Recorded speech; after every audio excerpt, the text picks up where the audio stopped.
So recording, and one more introduction. So today we have a very special company, MetaCollective. As I just said a few seconds ago, before I hit recording, it's a company that is in a cutting edge industry. So it's not your usual clothing or food or whatever other companies we have. It's something that deals with this metaverse. So this high-tech virtual stuff. And so we have here the founders and the managers of the company, Evan and Max. And so Evan, please tell us more about your company. Thanks, Wes, you got it. So we'll go in, and again, just to give a quick recap on it, we'll introduce ourselves, we'll introduce the concept of the company, the big picture vision, and really where we see this whole industry going and why we're so excited about this. So a quick background on myself, my name is Evan Schwartz. My career over the last 2 decades have really spanned in education, social impact, and marketing media.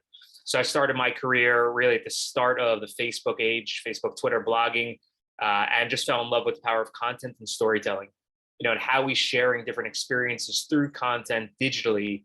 And unlike previous years, how we able to reach a much broader audience and do so not only broad, but really hyper niche and create community. So I ran an agency. I founded in New York for about 10 years, working with brands, universities throughout the US. Then ended up working as a consultant for a number of years, really focused on nonprofits and social impact. So working with groups like the United Nations and UNICEF, primarily around Gen Y, Gen Z, and now even Gen A. Following that consultancy, which I still do today, I started another company called Beluga. Beluga is still running. We are a global primary and secondary education platform.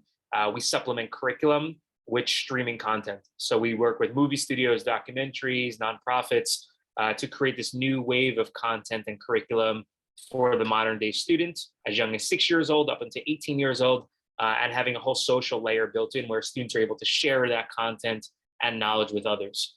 And what brings me to today and why I'm speaking with you is another opportunity. So I'm a diehard entrepreneur, we'll call it. I love the space, I love the challenges, and really, we'll say back in January, got brought onto this concept, which is MetaCollective. And we looked around, and I'll pause for a second before we introduce the whole concept. I want Max to introduce himself as well, but really looking around at what the future holds and taking my previous experience of content, community, and really the next generation, and being able to say, hey, the social media thing was nice, but this whole Web3, metaverse, crypto, blockchain world is really, really something exciting. So I'll let Max kind of, introduce himself, and then we'll go into the concept a little bit and, what this program includes. Hey guys, as mentioned, my name is Max. My background is a lot different from Evan's. I graduated in finance, and then I built financial models for a living, as well as playing poker. So that was my background before I started. Did you say crypto. Poker like the cards game? Yeah. And you did it professionally or, playing professionally like for 8 years. Yes, absolutely. That's quite a shift from a professional card player to, okay, all right, interesting. Yeah. So then I started in crypto, I would say about 1.5 years ago. And I've been full-time Web3 ever since, advising NFT projects from start to finish. And then I was brought on to MetaCollective as an advisor at first. And I love the concept so much because it really speaks to how I believe the future of Web3 is going to be adopted broadly. So right now, there's a lot of definitely bad publicity with NFTs and Web3. And I think the only way we move forward and become really the future of tech is by educating people. And that is what MetaCollective is all about. So that is the reason I joined the project. Evan and I have very different backgrounds, but I feel like we're kind of a yin and a yang where we fit together perfectly to make a cohesive duo. And I'll hand back over to Evan to discuss the company. Max, even before we get in, you want to give a quick intro on Web3 to those that might not have an idea of what we're really talking about? Yeah, so in your case, yes, can you please set the stage? Because again, we have people this semester, I think from 76 countries by the location of students. And not to be condescending, but I kind of suspect that in some countries, some students may not be fully keeping up with the developments of the web. And to be honest, I'm also not entirely sure. I think I have an idea what you're talking about, but again, it would help to give us a little bit bigger picture before we get into your specific products and offerings. Sure. So the beginning of Web3, I guess, started with blockchain, right? And Bitcoin. and decentralization. So that's the biggest aspect of the difference of Web 2 and Web 3. So Web 2 is dominated by a few really huge companies, right? Facebook, Google, Amazon, and they are really just controlling most of the commerce that goes in Web 2. So Web 3 kind of takes the middleman out of all of these things, utilizing blockchain and crypto technology in order to really put the consumer and the user together. So I would say that the biggest theme of Web3 is decentralization achieved through community. So what we're trying to do with MetaCollective is do the same thing for education. Education has a lot of middlemen right now. And I think the biggest theme in education that we've all seen is the handover that happens between different institutions. You finish high school, you move on to college. It's a complete drop off of where you don't have the same teachers, you don't have the same classmates. But what we're trying to do with MetaCollective DAO is kind of really be there for you throughout the process, right? So like if you finish a class and you move on to another class, we're still going to be there to support you. If you're going to move on from a class to a job, we're still there to support you however we can. So we're going to stay with the student for their lifetime, and they're also going to be part of our community. And that is the main focus of Web3 and crypto as a whole. We're trying to build communities that are supportive of everything that the person does in outside of IRL. So I hope that wasn't too rambling. That was not. So I still would like to clarify. So you're talking about essentially education provided through online sort of virtual classrooms. So is it something similar? Again, I've heard that, for example, in some universities, some professors used a Second Life platform to create virtual classrooms. And so they would deliver lectures online, but it wouldn't be a lecture through Zoom to people like what we do now. So they would literally create a virtual room. Students would show up for class as in the form of their avatars. And so it was more kind of similar to, Player One Ready kind of movie type of setup. So are you talking about something like that? Or are you talking more about like Udemy or Coursera or something more like online platform that simply posts courses online? Yeah, that's right. Actually, yeah. Yeah. So to us, it's both, right? Like we believe that the future of learning is the metaverse, but we're obviously not there yet. Right now, there is about 2,000 people that are using Sandbox every day. That is their peak usage. But when you look at some of the Web 2 metaverses, like you mentioned, Second Life, Fortnite, stuff like that, it's millions of users. So we believe that in 3, 4, 5 years, that is going to be the case for the Web3 metaverses as well. And that is what we're building. Right now we have, we'll go into detail, but right now we have 23 plots of Sandbox land where we're building a university with classrooms and every other experience you can think of. But until in this case, when you say building, it actually, almost like virtual Correct. bricks and mortar, right? Yes, absolutely. Building like designing in the rooms and buildings, it's not just simply. This is very interesting. Let me ask you this. So as a teacher myself, and I see several names here, I recognize there are a couple of teachers in the audience. So are you guys trying to put us out of jobs, or are you trying to enhance our ability to deliver and do our jobs? Correct. Yeah. So we're going to have real life professors, and I'll let Evan talk about this since he's the education side and I'm more of the crypto side. Go ahead, Evan. So, yeah, Vas. So one, absolutely not, right? These days more than ever, there is a mass migration away from the practice of education, right? We need to bring in the best of the best. And we look at education as a community initiative, right? I think that's how this next wave of why blockchain and why Web3 is so important. It's everyone ultimately is an educator, right? You're still going to have those professors and experts that are the cream of the crop, but how am I learning from my peers? And that's really what's so exciting about this new industry of Web3.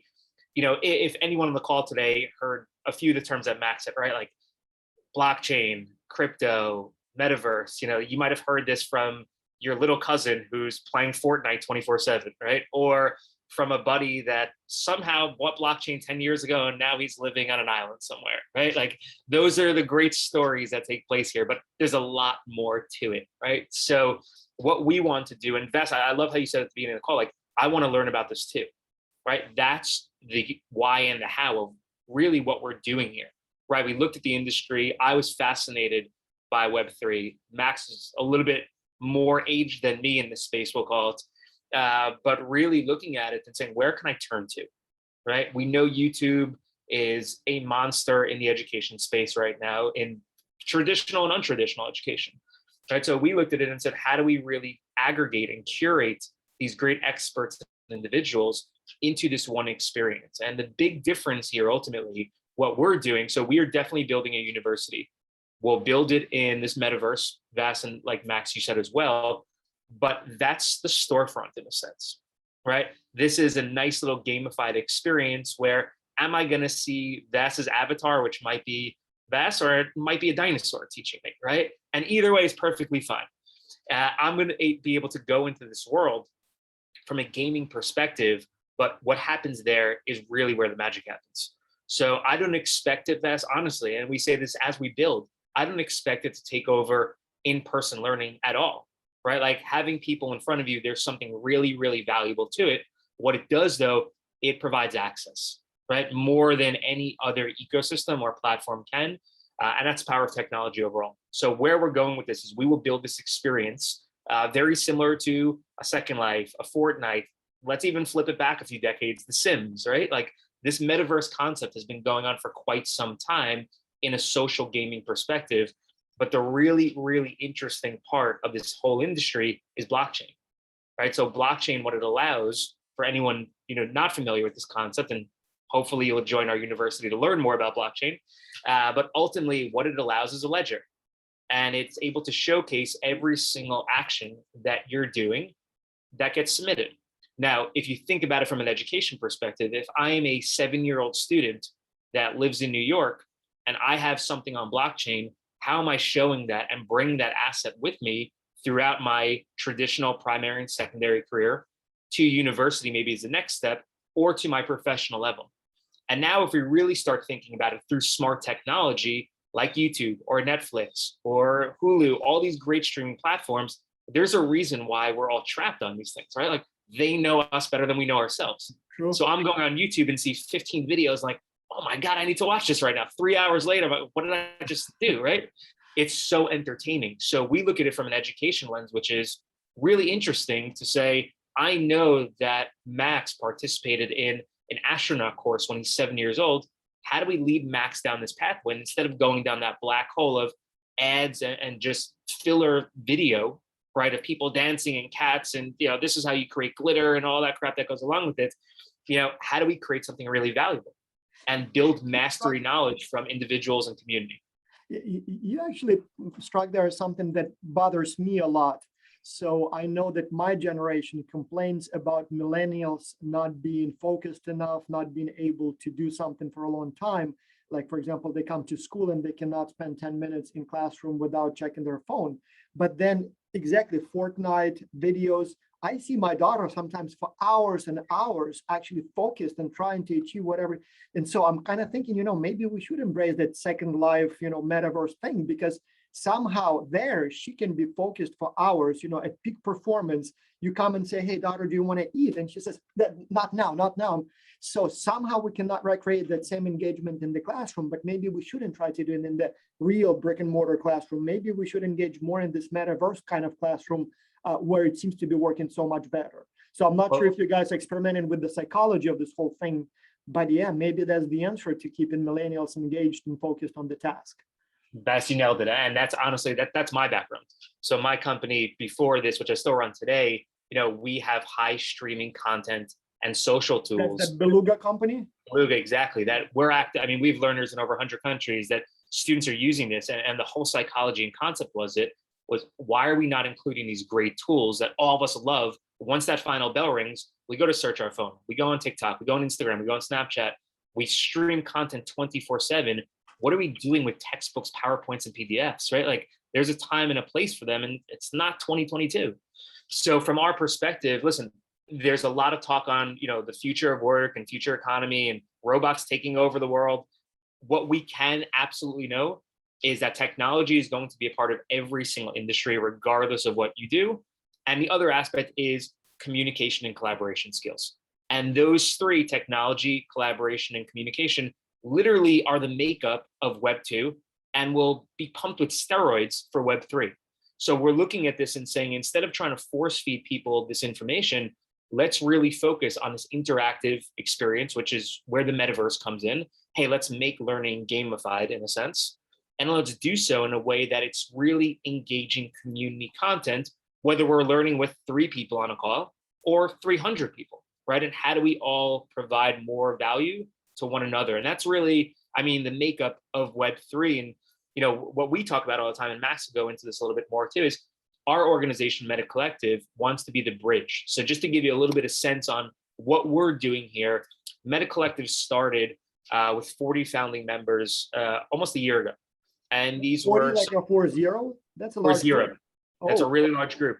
So these were very prominent, successful people in the Web3 space, you know, that had some really good wins, have started multiple companies, have started multiple projects, and got together and said, we are going to buy land within the metaverse, Max and I included in this. And ultimately what we will do is we're going to build this university. Now, what we ended up doing over the last few months, and DAOs, DAO might be a new topic for a lot of people on this conversation. Again, something in our university that you can learn. But ultimately, a DAO is kind of a decentralized operating organization. So all 40 members working together to make decisions. On Max and I's side, we said, hey, this organization is great. It could act as a holdings company for all of our assets as an organization, but we're going to spin off another organization we call Academy 3, which is our university. So think of a very traditional university where there's, let's say, a nonprofit or an NGO, and then a trust fund business that operates hand in hand. So Academy 3 is where all of our learning will take place, but doing so in a way now where we're bringing in not only our 40 founding partners as influential individuals, professors, partners in this ecosystem, but how do we aggregate these great leaders from around the world to be guest lecturers, to be content providers, to be, you know, guides within this ecosystem that we're creating, and understand what are the key elements of Web3 and also Web 2 that is really going to take, let's say, that 7-year-old student and bring them to their professional level. What do we need to surround him or her with? And then how do we display that work from that individual? So let me clarify a few things. So it's interesting that you talk about this university as if you're building something out of a, you know, brick and mortar kind of deal. Yeah. But so will your virtual university be more of a platform where on the one hand will be professor, you know, on the one side will be professors, on the other side will be students, and they sort of come and engage organically? You only provide the platform, the meeting space, or will it be more set up as a traditional organization where you sort of hire the teachers, you recruit the students, and then sort of manage it as a kind of more formal organization? Yeah, so I'll tell you, and then Max will go in a little bit. So one of the terms in our industry is learn to earn, right? So it's all about understanding the information and effort that you put in, you're getting back here. So I've asked to your question, and this is what our entire industry is trying to figure out now. How do you make it decentralized, right? So Vas might be this great professor, So that but you also don't have to manage every step of the way, so it's sort of self-functioning, so to speak, right? well, self-functions for sure, but how do you almost take, let's say, a curiosity-based learning approach, right? Where every single learner and teacher are both educating and learning from each other here too. And based on that, because blockchain's power, we're able to showcase that. So there's not assessment necessarily that says Vas just completed his thesis paper or got a 90 on his exam. It's more so is what am I creating? And then based on those creations, if you think about it from a real, let's say, like a bank perspective, this experience that I just participated in is going to earn me a coin, a token, a badge, a certificate, very similar to what we're doing now in education. But what I could showcase is Vas has that coin or token, and it now unlocks 3 more learning experiences that he never would have had before unless he had that asset with him. So you guys have really reimagined education. So it's not just simply providing a platform for the same format, for the same lectures or readings just online, you are literally changing the whole interaction between the professors, the students and the material, right? So it's not like read chapter 1 for the next week, do this quiz, and I'll grade it. So it's completely different, isn't it? Well, 100%. And then the main reason why is if you look at, and I know you mentioned the Udemy's, the Coursera's, the EDXs of the world, those are all well and good. It provides a nice bit of information. But once you get that certificate, what do you do with it? Well, right? You put it on your LinkedIn or your email, and that's it. Yeah, my bigger concern with that, so I actually do some research on platforms, and so I have been studying a little bit all these online, not only educational, but general platforms, but talking about education. So I personally experienced as a student and as a teacher, the time like maybe 7 years ago, 8 years ago, when MOOCs, massive online open courses, were the big thing. And I still remember that, you know, big name professors from Harvard, Duke, Stanford would announce a course. Like I remember, for example, Dan Ariely, the author of several of these books on behavioral economics, would announce a big online course on behavioral economics. For example, it would be like Predictably Irrational based on his book.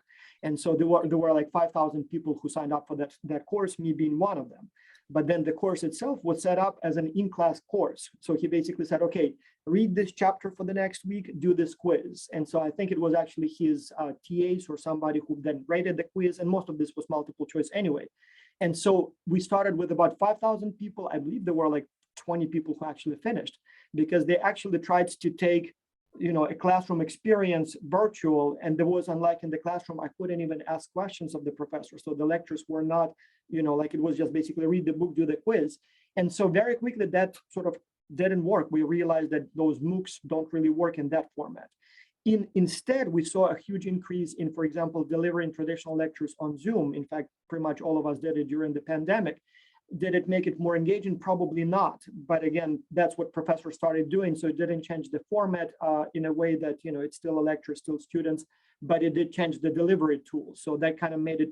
But then all of a sudden, unexpectedly, at least to me, you mentioned YouTube, Khan Academy. So those guys, they created some kind of a hybrid between sort of, it's not really lectures in you know, live format, but they would record educational videos, or Khan Academy created a whole system. It's sort of asynchronous. It's kind of a MOOC, but you know, you can start at any time. So that all of a sudden took off. And I know my kids spend a lot of time watching those educational videos. So it seems to me nobody predicted that some YouTubers will all of a sudden, like, you know, like this Veritasium guy or Smarter Every Day, like they have millions and millions of views. And in a way, those are kind of like lectures, but at least I didn't expect that that specific form will become the dominant form of education online. Now, what you're talking about, it's a completely different game. So with all these tokens and, you know, unlocking things, that sounds more like a video game to me. So is that intentional, or it just Max, I'll take this one. Yeah, absolutely. I mean, and that is what, right, Web3 and blockchain lets us do, is track the learner on every step that they take on the blockchain and in our world. And yeah, so, and I actually think, in my opinion, if we function the way I want this to function, most of the real learning is going to take place in interactions between the professors and the learners with other learners. So it's going to take place outside of the classroom in the communities that we establish.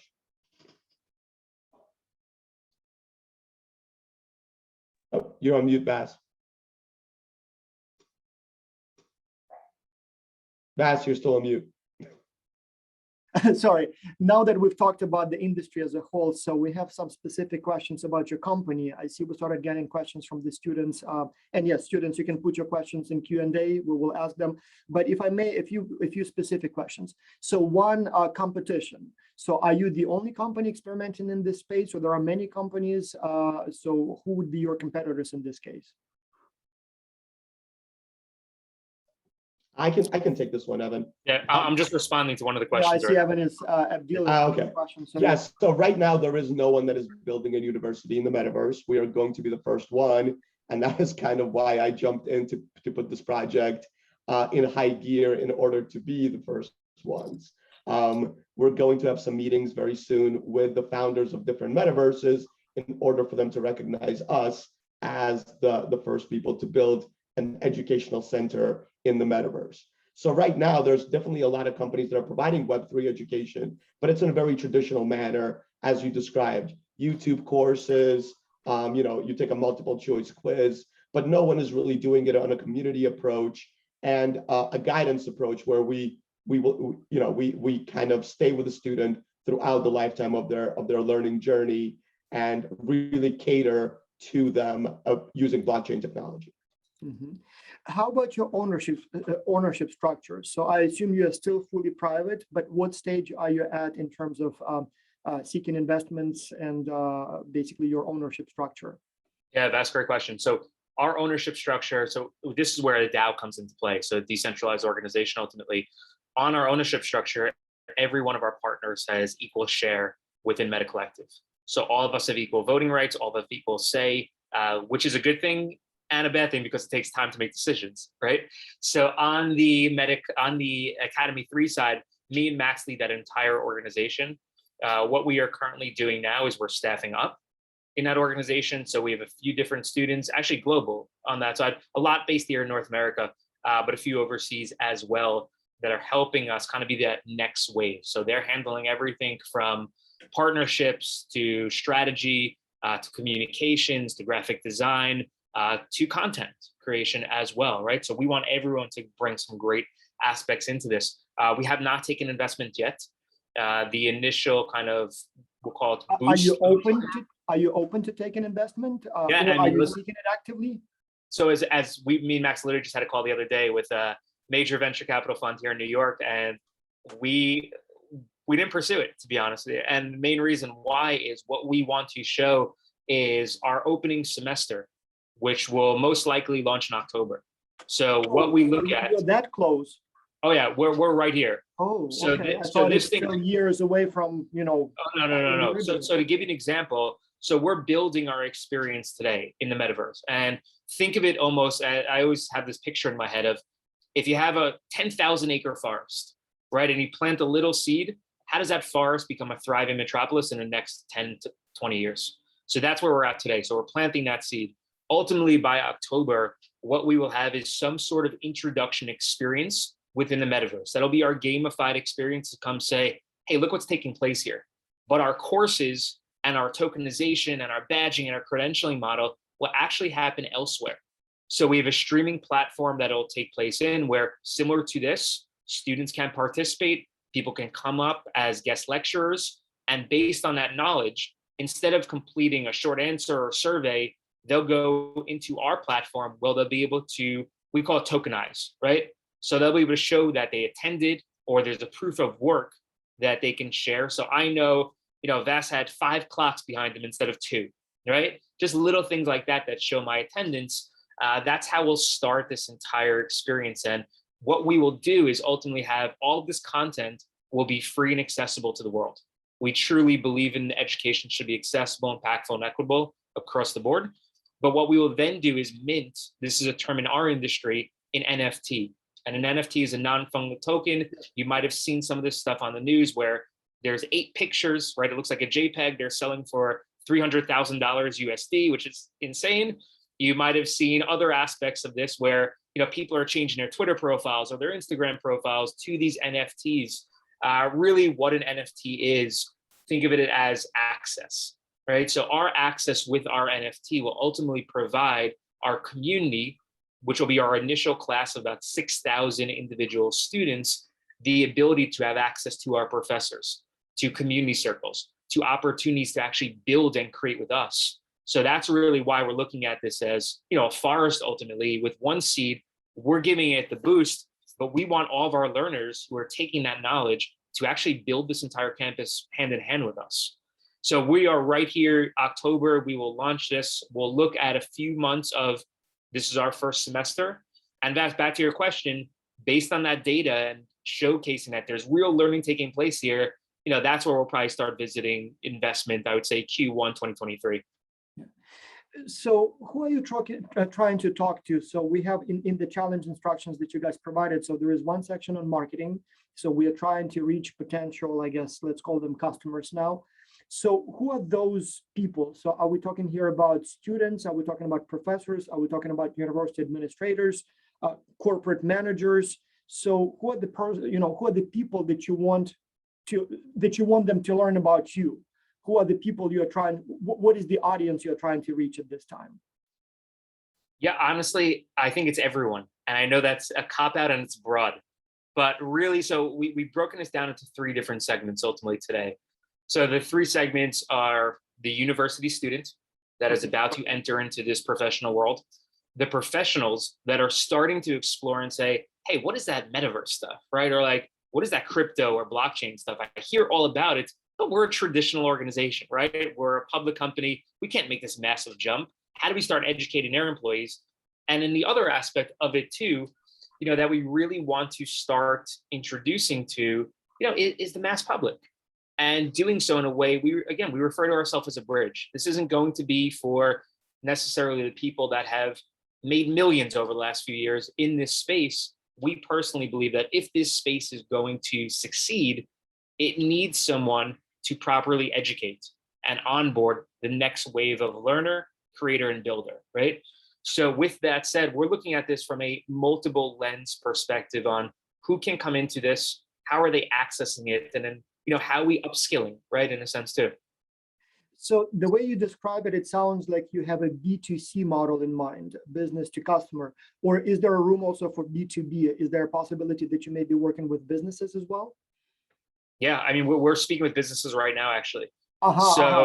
So there's two models on that side. So really, like, our B2C is our everyday model, right? Vas sees, some tweet or his buddy is involved in this and says, hey, you got to check this stuff out. It's really educational. The same as Coursera, EDX, Udemy, et cetera. So we want that type of individual, but also speaking, let's say to a corporation XYZ, how are they coming into this?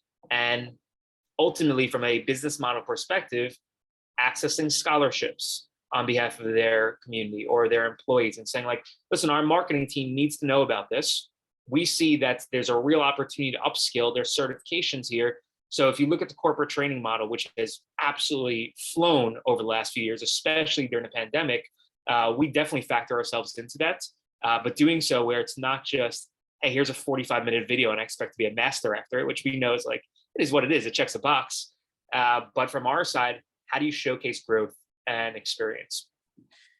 Now, a difficult question, and in your brief, you actually explain a little bit your current monetization model, but still, and obviously you're still developing it, so nobody knows where exactly money will be coming from in a few years. But so at this time, how do you envision, like, where will the money be coming from? So what's your current sort of plan? I understand it may evolve, but still, like, what's the monetization model at this time? 100%. So I'll take part one of this and I'll give it to Max on the big picture vision as well. So on our side, again, we want education to be free. That's a really important aspect for us. What we'll look at is corporate integration. So that might be, hey, if you come into our metaverse, you might see Google's name on our stadium, right? Or on the dorm rooms. But not only within our metaverse, but how are they now interacting with courses, right? What type of content is there? We also look at ourselves as a major recruitment arm, right? So looking around, if we have 5,000 or 6,000 students that join us for this first semester, I could then turn to any corporation in the world that's interested in this space and say, this is the next best talent pool here, right? So if you're really interested in the metaverse, blockchain, Web3, you got to take a look at this next wave of learner. The other aspect on it as well is starting to look at consultancy, right? So we are deep into this space. We are surrounded by partners and organizations that we're bringing on and having conversations with every single day. How do we lend our community and our assets to these organizations? And we see that spinning off a little bit into a venture capital fund, where we're able to see our learners and fund their projects within our ecosystem. And then really, I think our big picture, which is probably not as far away as some might think, is tokenization. Right, and Max will kind of explain a little bit on, what is tokenization and how do we get there and why it's valuable. Yeah, so tokenization is basically monetizing something and providing liquidity to something that does not currently have liquidity. So the big problem that we've seen in the space is there's a lot of great companies and there's a lot of great talent, but the companies are not necessarily having a cash flow where they can pay the great talent to work on their projects. So what they do is they tokenize their future earnings and pay people for their future earnings. And there's some sort of liquidity pool where you can buy and sell, and thus providing you, the worker, the ability to pay their rent. So that's the tokenization platform in its essence. The way that we're going to provide our tokens is a learn to earn type of environment. So learning will provide you tokens that you will then be able to redeem for various experiences within our platform. But that is way down the line. Right now, tokenization is kind of a curse word in our space because it's been used by some nefarious people in a bad way. But I believe that tokenization is really the only way we can move forward into an organization that really provides that reward for the learning and incentivizes learning and working in our space. This is fascinating. So I encourage students to take a close look at this specific company, because it seems to me that the old model of monetizing business, through a fixed price, you buy a t-shirt, you pay $15, or maybe subscription models that we see in many of these sort of online teaching platforms. It's all in good, but by working on one of those challenges, you will not learn much new. So those models have been around for literally millennia now, probably. So here we're talking about something that is completely different. And I think even if you will not solve this challenge, so to speak, I think you students working on something unusual and new like this, you will learn a lot of new things. You will think about challenges or problems that you didn't even know are problems and challenges. So I find this whole space very, very fascinating, and probably that's what the future will look like. So when Google and Facebook came along, so nobody knew how they would be making money. Everybody thought they would be sort of selling subscription, for $10 a month, you can have a Facebook account. No, they didn't do it, but yet they're some of the richest companies on this planet. And so it sounds like what you guys experimented with, it will be something similar, where I kind of don't feel like I pay, but somehow in the end, the company makes billions of dollars while keeping everyone else happy. So very interesting. Another question I have, so data, and this is more practical. So the students, I don't know how many students will choose your company, but there will be probably hundreds, maybe even close to 1,000 that will be working on this challenge. So we'll see how difficult this challenge is and how many students it will attract. But in any case, those students will be spending several hours a week trying to sort of help you. And so one thing we always encourage students to do is to go out and interview friends, or maybe professors, in your case, or maybe deans of the business schools, or maybe business owners, wherever they might be working. So whom should they be talking to, and what kind of questions they should be asking to better understand sort of the current perceptions of your industry, maybe collect some interesting ideas, maybe, I don't know, better understand how potential customers may be thinking about your offerings, your services. So who would be the people they should be talking to, and what kind of questions they should be asking to better understand and prepare themselves for solving the challenge that you presented? Yeah, that's a great question. And I think honestly, it's one, let's start, what is Web3, right? Let's start there with the most basic. So do you know what Web3 is? Because again, our challenge, well, multiple challenges, but our challenge is, why is this valuable? Right? Like there's so much information in the world today. Why is it actually valuable to take time and understand what Web3 is? So that, and getting a pulse, especially globally, Vas, I know you mentioned 76 countries, there's pockets all around the world that are thriving with Web3. Yeah. And then I would say there's the mass majority, 96% of the world really, that have no idea what this concept is. Very true. So how do we start onboarding there? The second one on our side, well, I'll backtrack a little bit too, is, what is the interest individually, right? So what is it? You mentioned professors, you mentioned parents, maybe you mentioned students, you mentioned colleagues, peers, et cetera. What is their individual interest in this ecosystem? Is it learning? Is it building? Is it partnering? Is it teaching, right? So I think there's a lot of things that go into this. And those are the conversations Max and I have every day now with different organizations to say, how can you contribute to this initiative? And the big, I would say the elephant in a room on our side is, how are we making sure the right people join up this initiative, right? So within Web3, there's a lot of capitalists, right? And that's a nice way to say it on this call. So people are out there, they're purchasing cryptocurrencies, they're purchasing NFTs, and they're buying them and selling them rapidly and making a lot of money doing so. So good for those people, right? The other side of it though is, we're not interested in that community, right? That's a large portion of the industry today, are these capitalist individuals that are flipping assets. What we want to do is make sure these assets fall in the right hands of an individual that is actually really, really interested in learning. And a question popped up in the chat before. I said, what does it look like on privacy? Right? How do you make sure we're not targeted? And it's a great question. One of the biggest assets though, and values of Web3, both positive and negative really, is most people are anonymous in this space, right? So we call it doxing in our space. When you're doxed, they know who you are, but a lot of people are operating on their, like owl123, right? Or skateboarder dude 325. So it's just, like we're back to the AOL days of like screen names ultimately, where people are operating under this anonymous persona. So as an organization, if we're minting these scholarships or access or enrollment points, our value and our win really, like our biggest win and our check mark on the board is how do we make sure that students are progressing through this course and also valuing the assets that they create here. And it's a two-sided market. So just because we say the asset is valuable and a student earns it, who is accepting that asset? So I think that's where these conversations really come into play is where do you see Web3 going? Why is it important to you individually? And what can you do with it, right? Like if I had to pose 3 big questions to the community here. Yeah, very interesting. We are officially out of time, but if I may, a couple more questions. So one, geography. So it sounds like you guys are in the United States, in New York area somewhere. Yeah. And then of those 40 people, are all of them in the United States? And No. then, no, so and a related question was, so we have students all around the planet. How can they engage with you at this time? So before you open the doors of your virtual university, other, I don't know, things that you might be interested in them doing, like, I don't know, maybe some virtual internships or virtual representation in local markets.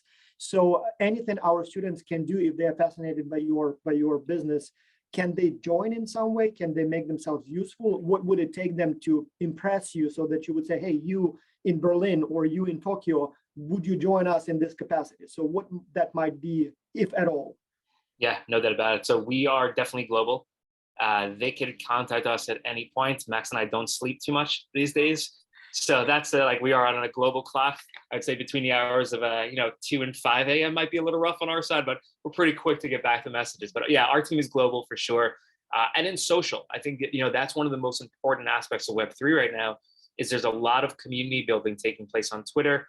There's a lot of community building taking place on Discord as well, where these conversations are happening. And really, in a decentralized way, the community is taking the lead. So we just launched a few different social platforms. I believe it's in the doc on that side as well, that any learner can go to or any interested party can go to. Send us a message on those accounts. Give us a follow. We would love that as well. But really, that's where our community is taking place first, and understanding conversation organically through these channels prior, to when we launched this entire initiative. Yeah, Web3 is completely global, and we will be happy to take students from anywhere, and especially from from places we're not familiar with. I would love to know the opinion of Central America or Central Africa. I really believe that some of the leading places right now are like El Salvador and Central Africa that have adopted Bitcoin as their central currency, which is something that other developed countries are very, very, very far away from. Well, one last question, if I may. So we do a little survey of the students at the beginning of the semester when we started this project. And so this time about half of the, first composition, so about half of the students in the project are MBA students or other master's students. And then the other half are business students. So pretty much all of them from business schools. And so when we asked them, what do you want to do after you graduate? About half said they want to start their own companies, and about a quarter already started experimenting in that space. So you guys have, it sounds like you're all serial entrepreneurs. You named several companies that you tried to start or started already. And so you seem to be about 5-10 years ahead of our students. So any advice for those who aspire a career as an entrepreneur, or perhaps differently, if you woke up 10 years ago, what would you do differently knowing what you know now? Like you wake up and you're just finishing college or, just starting the career. So what would you sort of do now that you perhaps didn't do before to maximize your chances of success? Yeah, I don't think this is gonna be a quick one, but I'll try to sum it up as short as possible. So yeah, about 20 years of entrepreneurship under my belt, multiple companies that I started, a few acquisitions, and a ton of failure, right? And I think that's one of the biggest, always, I assume, yeah. as always, the failures are good. Right? And I think that's, if I would look back on myself and look at the ups and downs of this experience, learn from those failures, right? In the moment, it is brutal, right? The world is caving in. Oh my God, how am I going to pay rent? I can't eat anymore. I invested my life into this. it always works out, right? Like the passion sees it through 1000%. So keep going, right? Like that's my advice to any entrepreneur. But also even before you keep going, you have to start.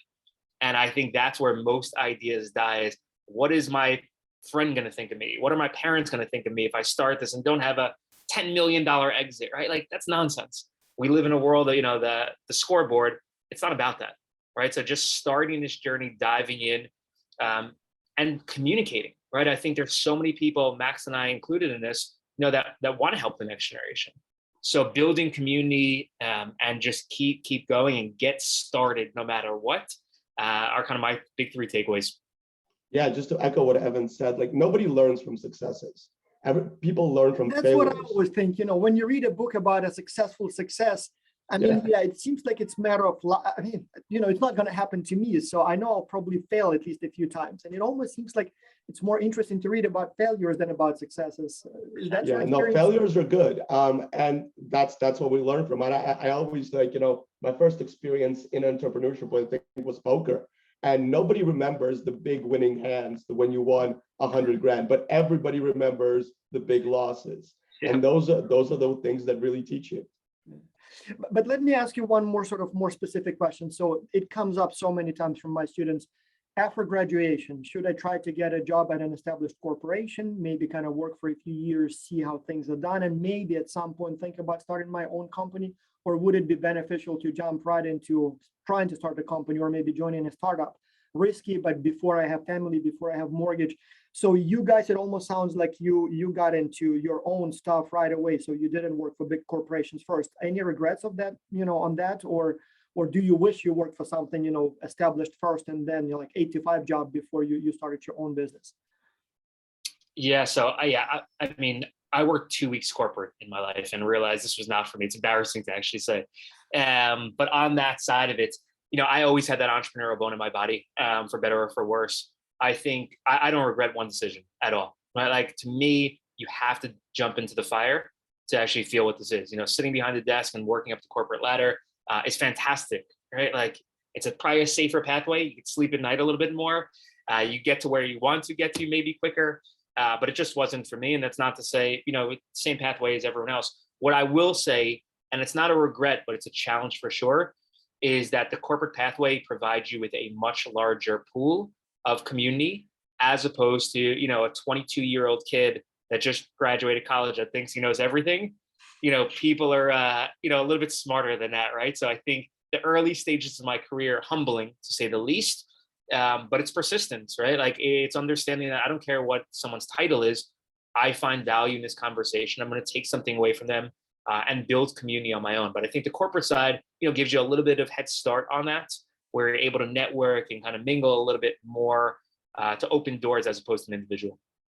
Yeah, it's all based on personality, I think. Some people thrive in a different environment, and more power to them. For us, it's always been kind of finding our own way and trying to figure out something that nobody else has figured out. I've always been just way too bored in regular jobs where the task is very similar day in and day out. I need something different every day. So it's just different personalities. And I think the people that are going to be taking these courses and working with us are going to have very similar personalities to us, and we'll be able to learn a lot from all of the mistakes that we have made.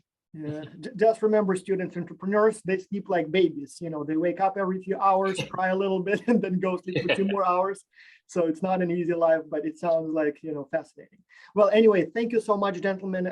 We have 14 clients this semester. We aimed for 5 or 6 as always, and as always ended up with more. But of all the business models, of all the products, yours is definitely most cutting edge, most modern. So I encourage students to take a close look, because that's the challenge you will learn more from if your goal is to learn something from this endeavor, not just submit a paper and get your A+.